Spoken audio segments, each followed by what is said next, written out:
there, Chashheads. This is the Sack Buddy coming to give you the Week 3 update.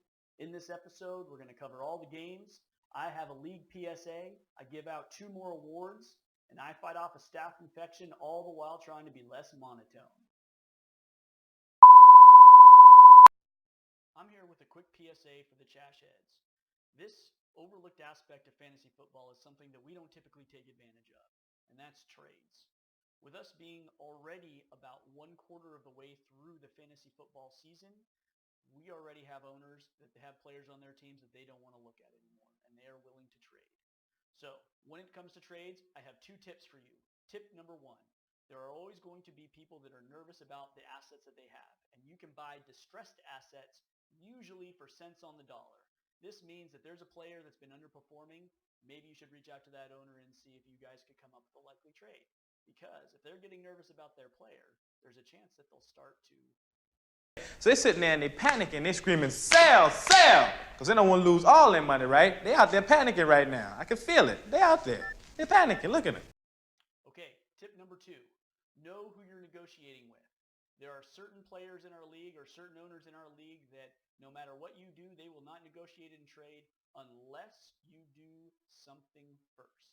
For instance, we have one owner that... Ask me about my winner! And that's how you open the door to make trades with my tight end Hurts. So, good luck out there. Make some solid trades. Make your teams better. And this has been your PSA. With that, let's dial up the Week 3 updates.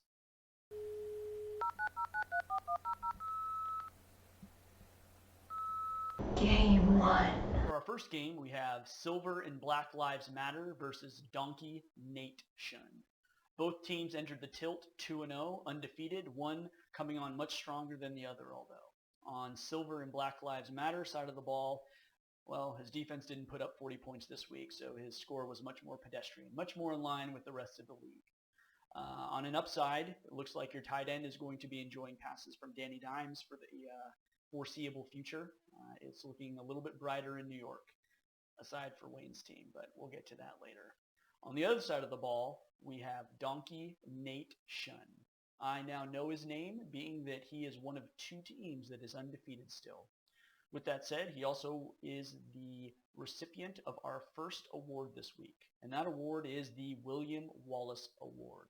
Because Donkey Nate Shun was going up against the Jesus, the man who had wiped the slate up until that point, Nate was not deterred.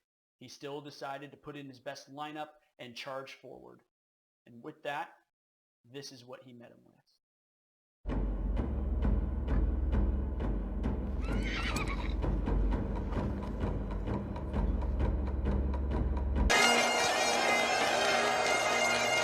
That's right. When it came down to it, Donkey Nation came out onto the field, lifted up his kilt, and showed Silver and Black Lives Matter his butt. Good job, you two. Good job, Donkey Nation. I'll make sure to have your name correct moving forward. Game 2. For the next game, we have Southside Milk Manglers versus my tight end Hurts. And it looks like Team Kansas City continues to put it down.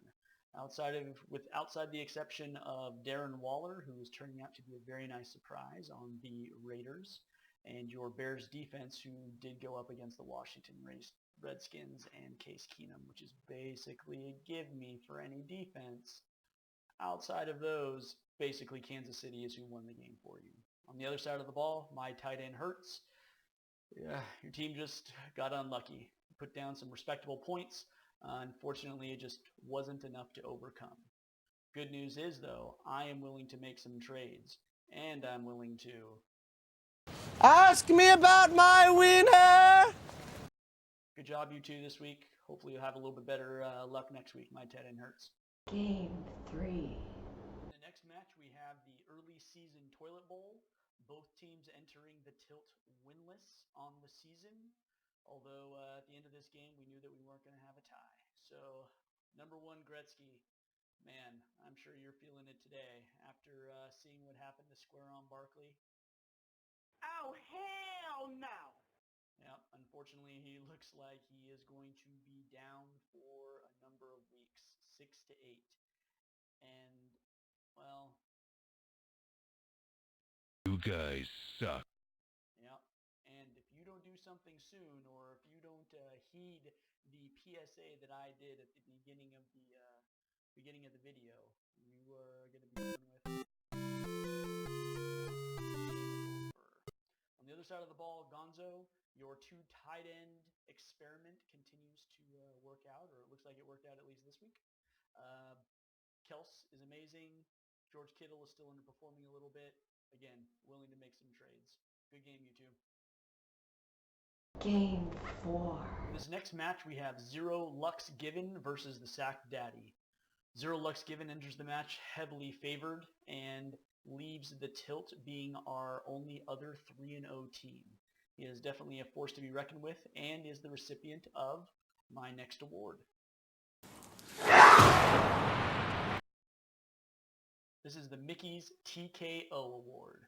Pretty obvious to see why. The scoreboard says it all. On the other side of the ball, we have Sack Daddy.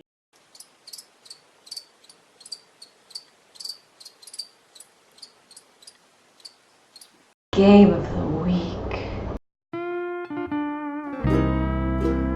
Last we have our Game of the Week, Hawaii edition. As you know, Dreamkiller had been struggling in selecting the right lineup, always putting up enough points, but just never being able to select the right combination of players.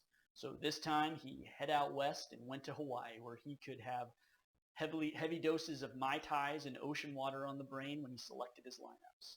Unfortunately, Greg Olson was the right answer, or the one answer that resulted in your loss. Frustrating for you as it may be, you put up the 3rd most points in the league. You just happened to play against the guy that put up the most. Tough break for you. On my side of the ball, I did it. I decided to pull ripcord.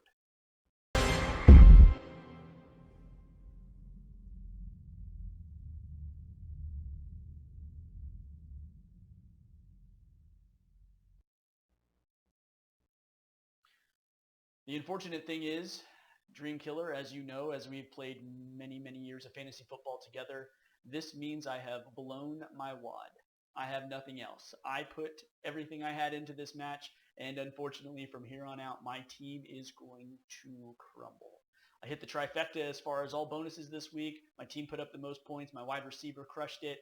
That's it. I'm packing up. I'm ready to sell the team because it's not going to get any better from here. Either way, good luck this week in the upcoming. Hope you guys had a fun one, and look for some trades coming through.